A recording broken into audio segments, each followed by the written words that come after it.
الف اللہ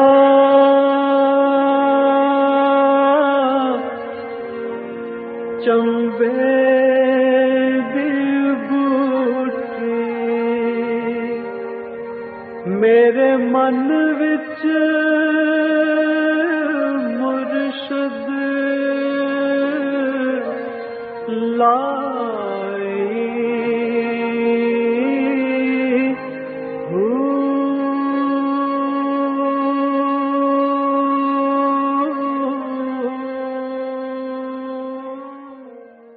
بسم اللہ الرحمن الرحیم. السلام علیکم. پروگرام المرشد اور میں ہوں منور عتیق. ناظرین محترم، آپ کے سوالات اور رہنمائی کے لیے ہمارے ساتھ موجود ہمارے بہت ہی محترم جناب حضرت امیر محمد اکرم مروان صاحب. آپ سلسلہ نقشبندیہ اویسیہ کے شیخ ہیں، مترجم قرآن ہیں، مفکر قرآن ہیں، شاعر ہیں، ادیب ہیں. بہت سے حوالے ہیں آپ کے تعارف کے. حضرت جی بہت شکریہ، آپ نے وقت دیا. سوالات آج بھی ہمارے پاس کافی زیادہ ہیں، لیکن سب سے پہلے ہم ایک ٹاپک کو لیتے ہیں. بہت سارے لوگ جب ہمیں سوال کرتے ہیں تو اس میں سے ہم کوشش کرتے ہیں کہ ایک ٹاپک نکال لیا جائے تاکہ اس پہ سیر حاصل گفتگو ہو سکے. تعلیم اور تربیت دو مختلف چیزیں ہیں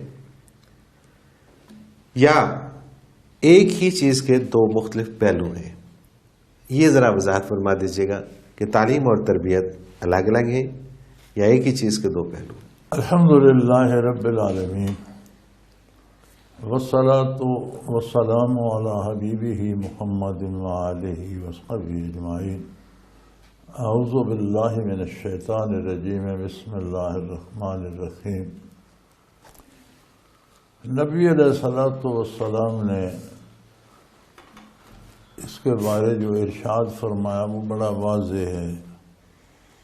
فرمایا کل مولود یولد علی فطرہ، ہر پیدا ہونے والا انسان فطری انسانی اوصاف لے کر پیدا ہوتا ہے. صحیح. ثم ابواہ یہودانہ او یمجسانہ او ینصرانہ او کما قال رسول اللہ صلی اللہ علیہ وسلم. سب سے پہلی درسگاہ اس کی جہاں سے وہ تعلیم بھی پاتا ہے اور تربیت بھی پاتا ہے. تعلیم اور تربیت حصول علم کے ہی ایک ذریعے کے دو مختلف نام ہیں کہ اس کے دو پہلو ہیں. صحیح. تعلیم اسے کہتے ہیں جو آپ عمدن کسی کو سکھاتے ہیں یا وہ دیکھ کر سیکھتا ہے، بات سن کر سیکھتا ہے، دیکھ کر سیکھتا ہے، جانتا ہے، یہ تعلیم ہے. یا آپ ارادتاً اسے سمجھاتے ہیں یا سکھاتے، یہ تعلیم. ایک ہوتا ہے محفل کا غیر شعوری تاثر. ٹھیک ہے. آپ جس مجلس میں بیٹھتے ہیں وہاں ضروری نہیں کہ وہ آپ اس کی تبلیغ کریں، لیکن جیسی محفل ہے ویسا رنگ بندے پہ چڑھنا شروع ہو جاتا. بے شک، بالکل ٹھیک. تو پہلی محفل چونکہ بچے کی والدین کی ہوتی ہے اور وہ ان کا وہ جو رنگ غیر شعوری طور پر، غیر ارادی طور پر جو رنگ اختیار کرتا ہے اسے تربیت کہتے ہیں. صحیح. یہ جو ہمیں والدین سکھاتے ہیں یہ تربیت نہیں ہوتی، یہ تعلیم ہے. یہ تعلیم ہے. صحیح. کہ یہ کرنا ہے، یہ نہیں کرنا، یہ اچھا ہے، یہ برا ہے، یہ لفظ اس طرح بولنا ہے، اس کا یہ معنی ہے، اس کو پانی کہتے ہیں، اس کو کھانا کہتے ہیں، یہ انکل ہے، یہ خالہ ہے، یہ ماموں ہے، یہ بابا جی ہیں، یہ تمہاری نانی ہے. یہ ساری تعلیم ہے. صحیح. جو بغیر بولے، بغیر بتائے، بغیر سنے، بغیر پڑھے، غیر شعوری طور پر ایک انداز جو ہمارا مزاج ہے وہ آگے منتقل ہوتا ہے، یہ تربیت. سبحان اللہ. تو تربیت کے لیے یہ ضروری نہیں کہ آپ بچے کی تربیت کریں، تربیت کے لیے ضروری ہے کہ آپ اپنی اصلاح کریں. بچے کی تربیت خود بخود ہوگی. وہ دیکھ کر نہیں بلکہ آپ کے پاس بیٹھ کر آپ کی جو اس پہ منعکس ہوتی ہیں کیفیات، وہ از خود اس میں تبدیلی آئے گی. ہمارا آج کا مسئلہ یہ ہے نا کہ ہم لوگ خود بوڑھے ہو گئے ہیں لیکن اپنے آپ کو بدل نہیں سکے. تمنا یہ ہے کہ اولاد نیک ہو جائے. جی ہاں، بالکل. تو بنیادی جو خرابی ہم سے انہیں منتقل ہو رہی ہے وہ انہیں کیسے نیک ہونے دے گی؟ آپ ان میں نیکی ٹرانسفر کریں گے تو نیک ہوگی نا۔ تو تربیت میں بہت کمی ہے۔ تعلیم تو ہر کوئی کوشش کرتا ہے بچے کو سکھانے کی، لیکن تعلیم مزاج نہیں بدلتی، تربیت مزاج بدل دیتی۔ صحیح۔ تعلیم ایک بندہ جانتا ہے، کون جواری نہیں جانتا کہ جوا کھیلنے میں نقصان ہے؟ ہر کوئی جانتا ہے، کھیلتا۔ پھر بھی کھیلتا۔ کون شرابی نہیں جانتا کہ شراب صحت کے لیے بھی مضر ہے؟ حلت حرمت کو تو آپ رہنے دیں، مذہب سے الگ، صحیح بات ہے۔ میڈیکلی آپ دیکھیں تو کون نہیں جانتا کہ مضر ہے؟ کیوں پیتے ہیں؟ تربیت کی کمی ہے۔ صحیح۔ مزاج نہیں روکتا اس سے، بالکل صحیح۔ مزاج میں وہ قوت نہیں کہ اس برائی سے روک سکے۔ تو تربیت جو ہوتی ہے وہ ہوتی ہے غیر شعوری طور پر، اسے ہم نے گڑمڑ کر دیا ہے۔ یہ دو الگ پہلو ہیں، اور یہ بڑی عجیب بات ہے کہ تربیت میں آپ کو سکھانا نہیں پڑتا، سمجھانا نہیں پڑتا۔ صحیح۔ آپ کے وجود سے آج تو میڈیکل سائنس یہاں تک پہنچ چکی ہے کہ جیسی آپ کی سوچیں ہیں ویسی ریز آپ کے وجود سے نکلتی ہے۔ یہ تو میڈیکل سائنس مانتی ہے۔ بالکل صحیح بات۔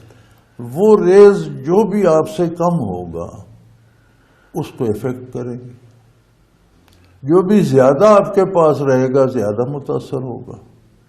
اب بچہ آپ سے ہمت میں بھی کم ہے اور ہمہ وقت آپ کے پاس بھی ہے، تو وہ پوری وہ ریز جو ہیں وہ جذب کر رہا ہے، یہ اس کی تربیت ہو رہی ہے۔ صحیح۔ تعلیم وہ ہے جو وہ از خود دیکھ کر سن کر سیکھ لیتا ہے یا اسے عمدن آپ سکھاتے ہیں، یہ تعلیم۔ تو ایک ہی بات ایک ہی ہے لیکن اس میں بڑا فرق ہے۔ یعنی ایک شعوری ہے وہ تعلیم ہے، ایک غیر شعوری ہے، فطری ہے، قدرتی ہے، آٹومیٹک سسٹم ہے، از خود ہوتی رہتی ہے، وہ تربیت۔ پھر تعلیم میں دو پہلو ہیں، ایک ہے میں دنیا کو سمجھنا اور اسے استعمال کرنا، ایک ہے اپنا تعلق اس ذات سے رکھنا جس نے دنیا بھی بنائی، ہمیں بھی بنایا اور اس قابل بنایا کہ ہم اسے استعمال کریں۔ صحیح۔ اب جس نے دنیا بھی بنائی، ہمیں بھی بنایا، اس نے پھر ہمیں وہ قاعدے بھی سکھائے کہ اس کو کیسے استعمال کرنا ہے۔ یہ پہلو جب بالکل چھوٹ جاتا ہے، جسے دین کہتے ہیں یا مذہب کہتے ہیں، تو یہ پہلو ہماری تعلیم سے خارج ہو گیا۔ اب ہم نے بچے کو دنیا تو سکھائی، طریقے استعمال اس نے مالک سے سیکھنا تھا جہاں اس کی آشنائی نہیں ہے۔ اب وہ اپنی مرضی سے استعمال کرے گا تو کہیں فائدہ ہوگا، کہیں نقصان ہوگا، کہیں ایکسیڈنٹ کرے گا، کہیں بچ جائے گا، دھکے کھاتا پھرے گا۔ تو تعلیم بھی تب مکمل ہوتی ہے کہ جب اسے دنیا بھی سمجھائی جائے اور دنیا بنانے والا بھی دکھایا جائے اور دنیا کو استعمال کرنے کا وہ سلیقہ سکھایا جائے کہ جس نے دنیا بنائی ہے۔ آپ جو چیز جو بناتا ہے وہ اس کے استعمال کی ایک بکلیٹ بھی بناتا ہے۔ بالکل صحیح بات۔ آپ اس کے بغیر اسے استعمال کریں گے تو ٹھیک نہیں ہوگا، مشکل بھی ہوگا، صحیح بھی نہیں ہوگا، نتائج نہیں دے گا۔ تو دنیا کی بھی بکلٹ ہے اللہ کی کتاب۔ بالکل صحیح۔ تو تعلیم بھی تب مکمل ہوتی ہے کہ آپ بچے کو دنیا بھی سکھائیں ساتھ دین بھی سکھائیں۔ تربیت تب مکمل ہوتی ہے کہ آپ اپنی اصلاح کریں، اپنی اصلاح کریں۔ اصل بات یہ ہے کہ اور یہ بہت بڑی ذمہ داری یہ جو ہم چاہتے ہیں کہ ہمارے بچے جو ہیں کل کو اس طرح کے بنے، تو جیسا کہ آپ فرماتے ہیں کہ خود کو اس طرح سے بنا لو تو بچے آٹومیٹیکلی بن جائیں گے، کیونکہ وہ آپ کو وہ ایک دیکھ کے تربیت حاصل نظر نہ آنے والی لہریں ہیں۔ مطلب اس کے لیے ضروری نہیں ہے کہ آپ وہ ریز ہیں جو آپ کی باڈی خارج کر رہی ہے، اس کی باڈی قبول کر رہی ہے۔ بالکل صحیح بات ہے. جو چیز طاقتور ہوگی اس کی ریز، جو چیز کمزور ہوگی وہ افیکٹ کرے گی اسے، وہ قبول کرے گا. بالکل صحیح. اب بچہ ہے، ہر وقت آپ کے پاس بھی ہے اور ہر چیز آپ سے، کھانا پینا دودھ پانی آپ سے لے رہا ہے، باتیں آپ کی سن رہا ہے، تو وہ ریز بھی اس میں جا رہی ہے. اور بچے بڑی باریک بینی سے دیکھتے ہیں اور ان کا اب یہی میں نے جو آپ سے تبصرہ کیا، چھوٹے بچے کا تبصرہ بڑے اور طریقے سے دیکھ رہے ہیں. آج کل تو بچے کمپیوٹر کا دور ہے، اب تو بہت آج کل ہم سے بڑے ہو گئے، اب آج کل بڑے ہو گئے. صحیح بات ہے. اب یہ چھوٹا جو ہے یہ 3 سال اس کی عمر ہے جی، اور یہ انٹرنیٹ کھول کے لگا لیں. ایسے ہی ہے، ایسے ہی ہے. آپ ان سے کہیں نا کہ چاند میں بڑھیا چرخہ کاتی ہے، وہ نہیں مانتے. وہ کہتے ہیں یہ دیکھیں جی یہ چاند ہے اور یہ اس طرح کے. حضرت جی بہت شکریہ. مجھے ایک بریک پہ جانا ہے، واپس آ کے کچھ سوال شامل کرتے ہیں. ناظرین ایک ضروری اطلاع آپ تک پہنچانا چاہتا ہوں کہ ربیع الاول کا سالانہ پروگرام بما اجتماعی دعا بعنوان بعثت رحمت عالم صلی اللہ علیہ وسلم 4 دسمبر 2016 بروز اتوار صبح 10:30 بجے دارالعرفان منارہ میں ضلع چکوال، جو کہ کلر کہار موٹر وے سے خوشاب روڈ پر صرف 25 کلومیٹر کی دوری پر واقع ہے، اس کا انعقاد ہو رہا ہے. آپ اس میں شامل ہوئیے گا اور اس میں حضرت جی کا خصوصی خطاب بھی ہوگا اور حضرت جی کی زیارت بھی آپ کو نصیب ہوگی. آپ تشریف لائیے گا 4 دسمبر کو. مجھے ایک بریک پہ جانا ہے، لیکن اگر آپ بھی اپنا کوئی سوال ہمیں بھیجنا چاہیں تو اسکرین پہ ہمارا نمبر موجود ہے، آپ نوٹ فرما لیجئے 0334955021. اور اسی طرح سے almurshid.tv کی ویب سائٹ پہ جا کے کوشچن کے آپشن میں آپ اپنا سوال ہمیں بھیج سکتے ہیں. آپ کا سوال ہم اس پروگرام میں شامل کریں گے. ایک مختصر کمرشل بریک، حاضر ہوتے ہیں، ہمارے ساتھ رہیے گا.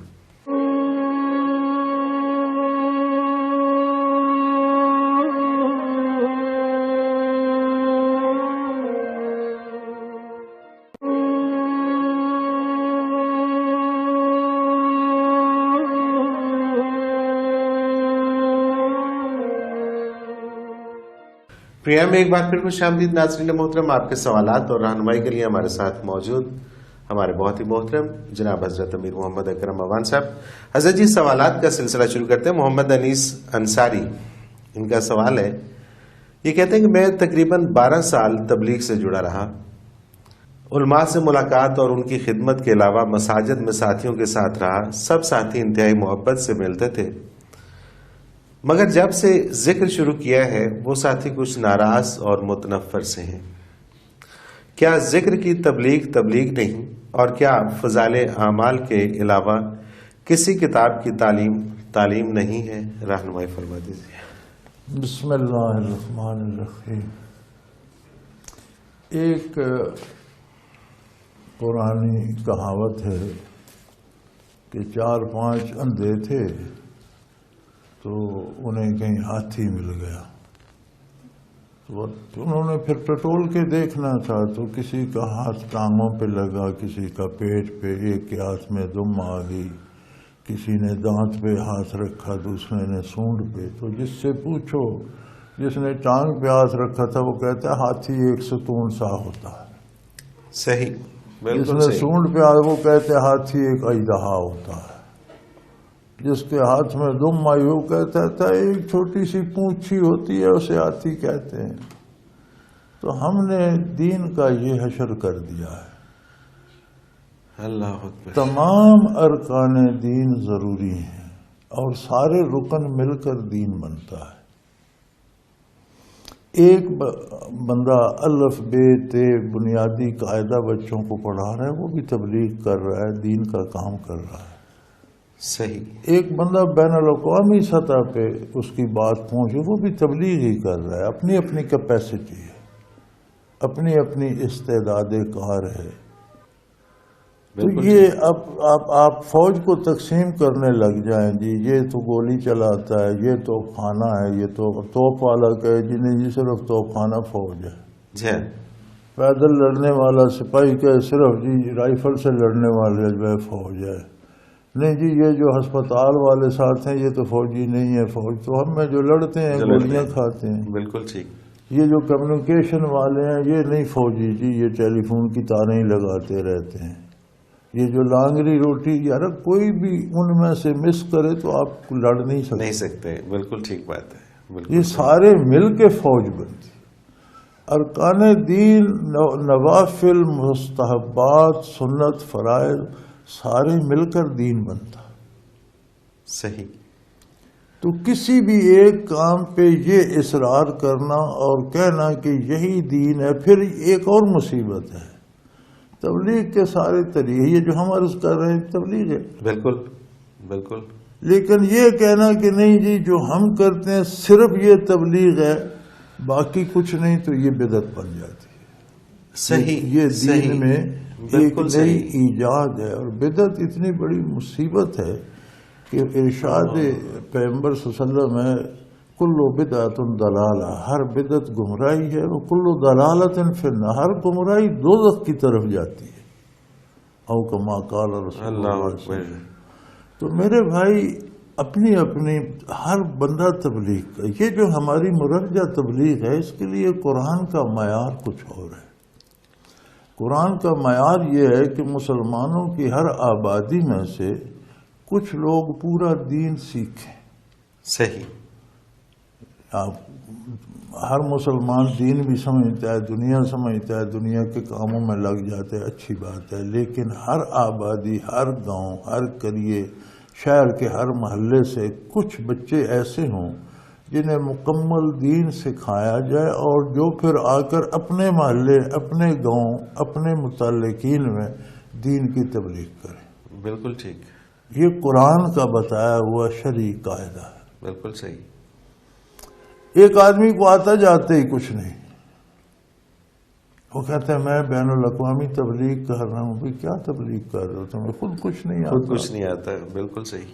اصل یہ بنیاد رکھی تھی حضرت نے، مولانا رحمۃ اللہ تعالی علیہ نے، بہت اچھی بنیاد تھی. نواح دہلی میں سکھوں کی بڑی بڑی جاگیریں تھیں جو صحیح. انگریزوں نے انہیں دی تھی. اور عجیب بات یہ ہے کہ مزارے سارے مسلمان، اکثر مزارے مسلمان تھے. ہم نے یہاں دیکھا جب وہ مہاجر بن کے یہاں بھی آ گئے تو انہیں کلمہ نہیں آتا تھا، نماز نہیں آتی تھی. پگڑی سکھوں کی طرح باندھتے تھے، بلکہ سکھوں کا بالوں کا جوڑا ہوتا ہے تو اس طرح اوپر کپڑا، تو یہ اپنی پگڑی کا گولا سا بنا کر سر میں رکھ کے اوپر اس طرح کر لیتے. اچھا. یعنی اس حد تک. بالکل ٹھیک. تو مولانا رحمۃ اللہ علیہ نے یہ شروع کیا کہ کچھ بندے ان دیہات میں بھیجے جائیں جو ان کو کم از کم بنیادی عقائد تو بتائیں. بالکل صحیح. بالکل ٹھیک. تو انہوں نے 5-6 ارکان، ان میں بنیادی رکن ذکر بھی تھا. صحیح. جو اب تک جاری رہا. ٹھیک ہے. یہ جو اب امیر ہیں مولانا صاحب، ان سے پہلے جو امیر تھے ان کے عہد میں جاری رہا. اچھا. نصاب میں داخل تھا، جو 5 ارکان نہیں تھے، 6 تھے. 6 تھے. صحیح. پرانا تبلیغی نصاب آپ نکالے اس میں موجود ہے. صحیح. اور ان کے بزرگ کہتے تھے کہ اگر ذکر چھوڑ دو گے تمہاری تبلیغ میں چلت پھرت رہ جائے گی. یہ ان کے بزرگوں کے الفاظ ہیں. اچھا. صحیح. لیکن ہمارا کوئی مزاج ایسا ہے کہ من حیث الاسلام ہم سارا اسلام ہضم نہیں کر پاتے. ایک رکن کو پکڑ لیتے ہیں، پھر اس پہ مصیبت یہ کہتے ہیں یہی اسلام ہے، باقی سب غلط ہیں. بالکل صحیح. یہ زیادتی ہے، یہ غلط ہے. تبلیغ کرنی چاہیے. ہر ایک کا اپنا اپنا انداز ہے تبلیغ کا. ایک سکول میں بیٹھا تبلیغ کر رہا ہے، ایک تھانے دار تھانے میں اگر انصاف کرتا ہے تو یہ بھی تبلیغ ہے. جہاں وہ ظلم کرتا ہے وہ زیادتی ہے، جہاں انصاف کرتا ہے، ایک عدالت جج بیٹھا انصاف کرتا ہے، انصاف فراہم کرتا ہے، وہ بھی تبلیغ ہے، وہ بھی عبادت ہے. بے شک. لوگوں کے سامنے آپ دین پر عمل کرتے ہیں، یہ بھی عملی تبلیغ ہے کہ ایسا کرنا چاہیے. سبحان اللہ. سبحان اللہ. بے شک. انبیاء علیہ الصلوۃ والسلام نے کسی ایک کام کو پکڑ کر اس کے 5 رکن بنا کر تبلیغ نہیں کی. مہد سے لحد تک، کوئی شک ماں نہیں. کی گود سے قبر قبر تک تک کی زندگی کا سارا سفر سکھایا ہے. بالکل صحیح. محمد ممتاز ایبٹ آباد سے، ملازم کی اجرت اس جاتے دور میں کیا ہونی چاہیے اور ڈیوٹی ٹائمنگ کیا ہونی چاہیے؟ اس کے علاوہ مالک کا اپنے ملازم کے ساتھ اسلام کی روح سے کیا رویہ ہونا چاہیے؟ مالک کا اور ملازم کا درجہ متفرق ہے، رشتہ ایک ہی ہے، دونوں انسان ہیں۔ ٹھیک ہے، مالک جو کھاتا ہے پہنتا ہے اسے ملازم کی ضرورت کا بھی احساس رکھنا چاہیے، اس کے معیار کے مطابق اس کا کھانا، اس کا لباس بھی جو اس کا معیار ہے اس کے مطابق ہونا چاہیے۔ ٹھیک ہے، اور جو کام وہ نہیں کر سکتا اس سے نہ لیا جائے، اس میں جو استعداد ہے اس سے وہ کام ہے۔ باقی یہ امور انتظامی ہیں کہ کس دور میں اجرت کتنی ہو، ٹھیک ہے، اس کے لوگ مکلف ہیں۔ اللہ کا حکم ہے کہ ہر ایک کو اتنا دو جس سے اس کی ضروریات پوری ہوتی ہیں۔ اب یہ حکمرانوں کا کام ہے، میرا اور آپ کا نہیں، کہ وہ دیکھیں کون آدمی کتنے میں گزارا کر سکتے ہیں ان کی اجرت، اور وقتاً فوقتاً حکومت کرتی رہتی ہے۔ تو یہ انتظامی امور سے متعلق ہے، ہم طے نہیں کر سکتے۔ بالکل ٹھیک ہے۔ منور حسین ہے، ایمان کی مضبوطی کے لیے کیا کیا جائے؟ کیا نماز پڑھنا اور قرآن پاک کی تلاوت کرنا یہی ایمان مضبوط کرنے کے لیے کافی ہے، یا اس سے بڑھ کر بھی کچھ کرنا ہوتا ہے؟ نماز پڑھنا بھی ایمان کے لیے ضروری ہے، قرآن پڑھنا بھی بہت ضروری، بڑا مجرب نسخہ ہے، لیکن دونوں کے لیے حلال کمانا، حلال کھانا، سچ بولنا، دیانتداری، یہ بھی شرائط ہیں۔ اور ان سب کو پانے کے لیے ذکر قلبی بھی ایک دوا ہے کہ اللہ کرے دل ذاکر ہو جائے، حرام سے متنفر ہو جائے، جھوٹ سے متنفر ہو جائے، کردار کی اصلاح ہو جائے، نماز اور تلاوت میں خلوص آ جائے۔ بالکل صحیح، بالکل صحیح۔ جلالی ہیں راولپنڈی سے، یہ کہتے ہیں کہ موجودہ دور میں کہیں کوئی اسلامی بینکاری ہے جہاں پیسے رکھے جا سکتے ہیں؟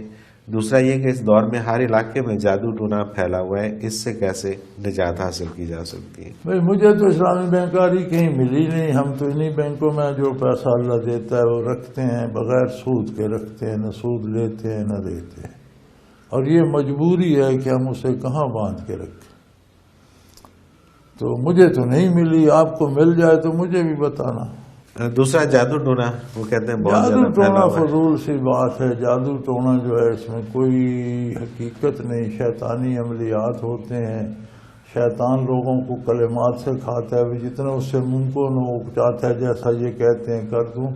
تو اس کا علاج یہ ہے کہ آپ اسلام پہ کاربند رہیں، نمازیں باقاعدگی سے پڑھیں، کثرت سے باوضو رہیں، کہیں کوئی اثر محسوس ہو تو آخری 2 سورتیں پڑھ کے دم کر لیں، انشاءاللہ جادو ٹونے والا بکتا رہے گا، آپ کا کچھ نہیں بگڑے گا۔ بالکل صحیح بات۔ مجھے ایک بریک پہ جانا ہے اور واپس آگے کچھ اور سوال شامل کرتے ہیں۔ ناظرین محترم، اگر آپ بھی اس پروگرام میں شامل ہونا چاہیں تو اسکرین پہ ہمارا نمبر موجود ہے، نوٹ فرما لیجیے 0334955521، اور اسی طرح سے میل کر سکتے ہیں almurshed.tv کی ویب سائٹ پہ کوسچن کے آپشن میں جا کے آپ ہمیں اپنا سوال بھیج سکتے ہیں۔ ایک ضروری اعلان، ضروری اطلاع آپ تک پہنچانا چاہتا ہوں۔ ربیع الاول کا سالانہ پروگرام بما اجتماعی دعا بعنوان بعثت رحمت عالم صلی اللہ علیہ وسلم 4 دسمبر 2016 بروز اتوار صبح 10:30 بجے دارالعرفان منارہ ضلع چکوال، جو کلر کہار موٹر وے سے خوشاب روڈ پر 25 کلومیٹر کی دوری پر واقع ہے، اس میں انعقاد کیا جا رہا ہے۔ اس کا حضرت جی کا خصوصی بیان اس میں ہوگا، اور آپ تشریف لائیے گا، حضرت جی کی زیارت بھی آپ کو نصیب ہوگی۔ ایک مختصر کمرشل بریک، حاضر ہوتے ہیں، ہمارے ساتھ رہیے گا۔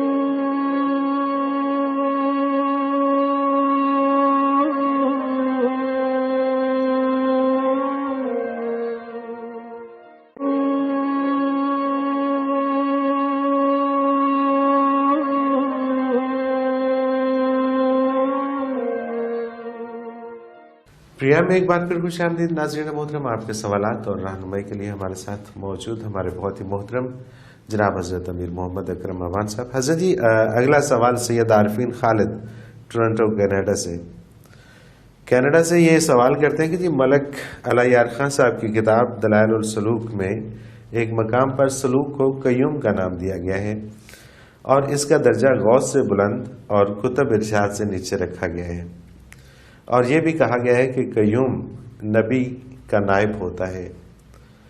میں نے قیوم صرف ذات باری تعالیٰ کو جانا ہے، کوئی انسان قیوم کیسے ہو سکتا ہے؟ اس کی وضاحت فرمائیے۔ یہ نادانی کی باتیں ہیں اور نہ جاننے کی باتیں ہیں۔ ٹھیک ہے، ذات باری القیوم ہے۔ ٹھیک ہے، ذات باری القیوم میں. القیوم. ٹھیک ہے، ایسا قیوم ہے جیسا دوسرا کوئی. بالکل ٹھیک. صفاتی طور پر آپ لوگوں کو بھی قیوم کہتے ہیں، عام آدمی کا نام افضل نام قیوم آپ افضل کہتے ہیں قیوم. قیوم، تو اس میں کوئی شرک تو نہیں ہو جاتا. صحیح صحیح.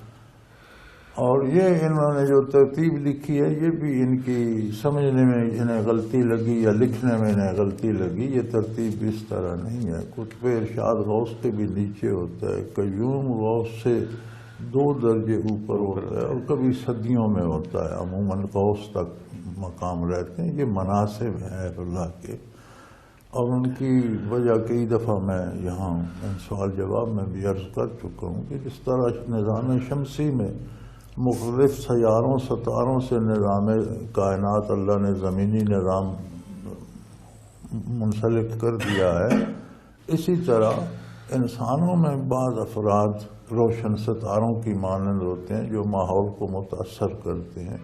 اور یہ اقطاب یا قطب ارشاد یا قطب الاقطاب یا غوث سے اگر کہیں کسی کو ترقی نصیب ہو تو وہ فرد ہوتا ہے. فرد ترقی کرے تو قیوم بنتا ہے، تو قیوم ترقی کرے قطب وحدت بنتا ہے. قطب وحدت اگر ترقی کرے صدیق میں. یہ مناسب ہیں اولیاء اللہ کی. صحیح صحیح. اور اب یہ ولی میں صدیق ہے تو آپ کہیں جی وہ تو ابراہیم علیہ السلام تھے، انہ کان صدیق النبی، وہ نبیوں میں صدیق تھے. ابو بکر صدیق تھے، وہ صحابہ میں صدیق تھے. ولی کوئی صدیق بنتا ہے وہ ولیوں میں صدیق. تو یہ ایک شعبہ ہے، علم ہے اپنا اپنا. چونکہ ان کی معلومات ناقص ہیں تو انہوں نے اسے خلط ملط کر کے تو کر دیا، تو ان کی سمجھ کا قصور ہے. بالکل ٹھیک ہے، بالکل صحیح.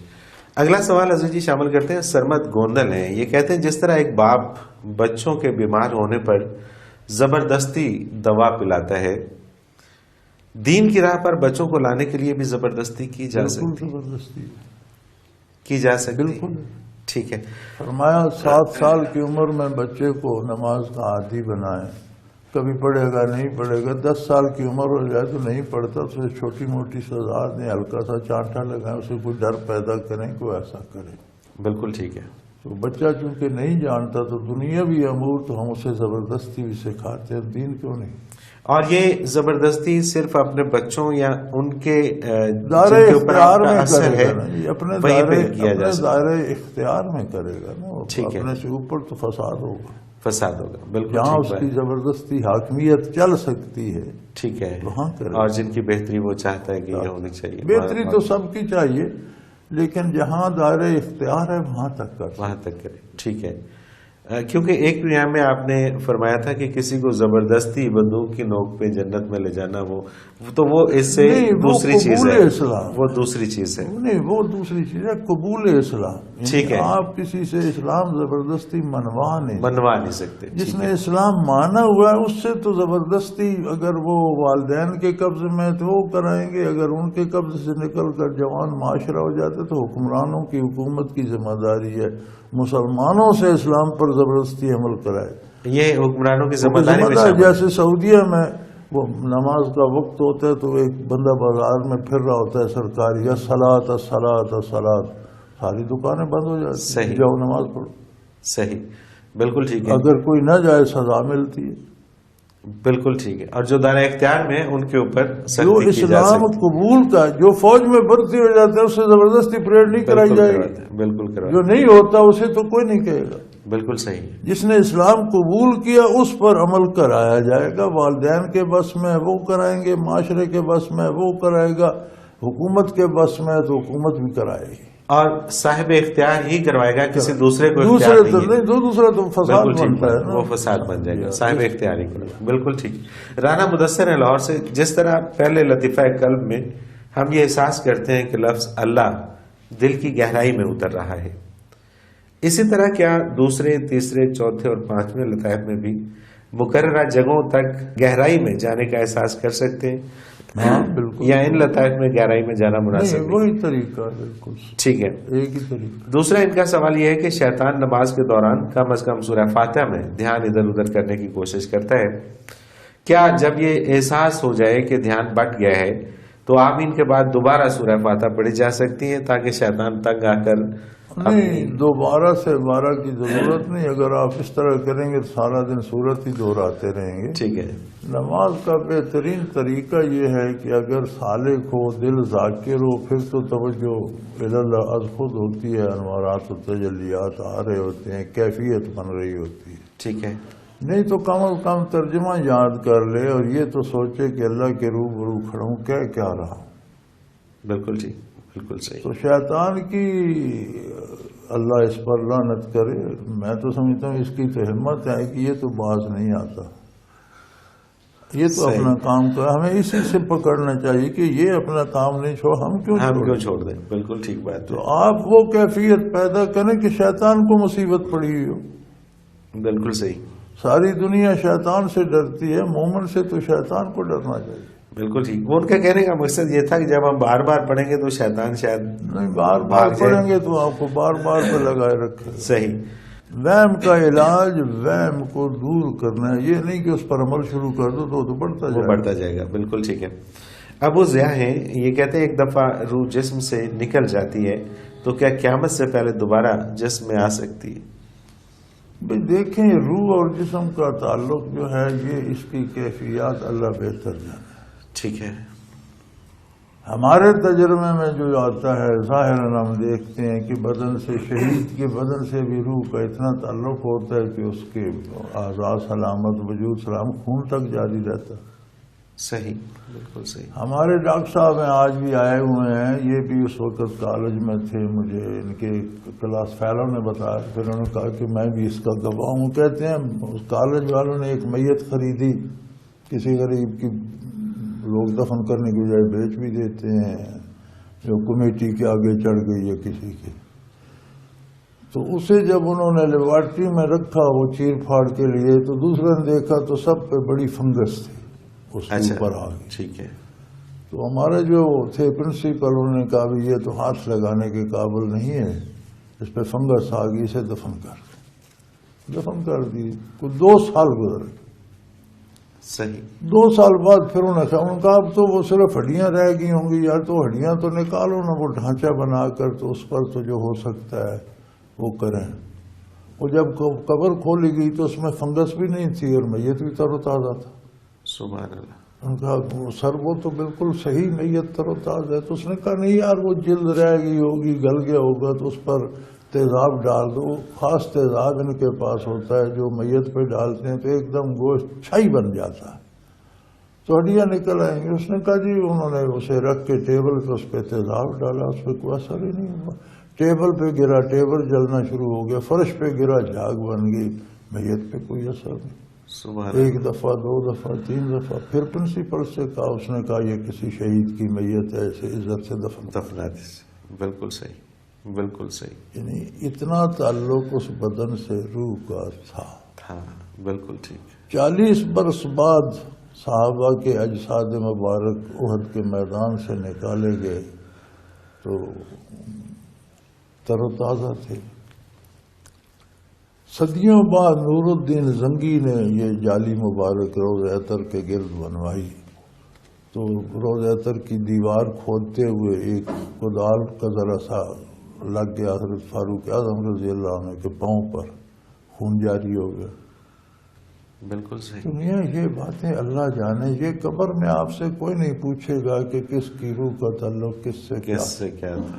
آپ ان سوالوں کے جواب تیار کریں جو آپ سے پوچھے جانے. بالکل ٹھیک بات ہے. اس کے ساتھ ہی حضرت جی ہمارے پروگرام کا وقت اپنے اختتام کو پہنچ رہا ہے. سوالات کافی سارے رہ گئے لیکن اگلے پروگرام میں شامل کریں گے. آپ کا بہت شکریہ کہ آپ نے ہمیں وقت دیا. ناظرین محترم، ایک ضروری اطلاع آپ تک پہنچانا چاہتا ہوں کہ ربیع الاول کا سالانہ پروگرام بما اجتماعی دعا بعنوان بعثت رحمت عالم صلی اللہ علیہ وسلم 4 دسمبر 2016 بروز اتوار صبح 10:30 بجے دارالعرفان منارہ ضلع چکوال میں منعقد ہو رہا ہے، جو کہ کلر گہار موٹر وے سے صرف خوشاب روڈ پہ صرف 25 کلومیٹر کی دوری پر واقع ہے. آپ اس میں شامل ہونا اور اس میں حضرت جی کا خصوصی بیان بھی ہوگا اور آپ کو حضرت جی کی زیارت بھی نصیب ہوگی. اگر آپ بھی اپنا کوئی سوال ہمارے اس پروگرام میں بھیجنا چاہیں تو اسکرین پہ ہمارا نمبر موجود ہے، آپ نوٹ فرما لیجیے 033349555021 اور اسی طرح سے آپ ہمیں میل کر سکتے ہیں almurshid.tv کی ویب سائٹ پہ جائیے، کوشچن کے آپشن پہ جا کے اپنا سوال لکھیے اور ہمیں بھیج دیجیے۔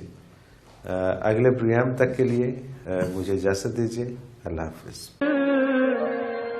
لا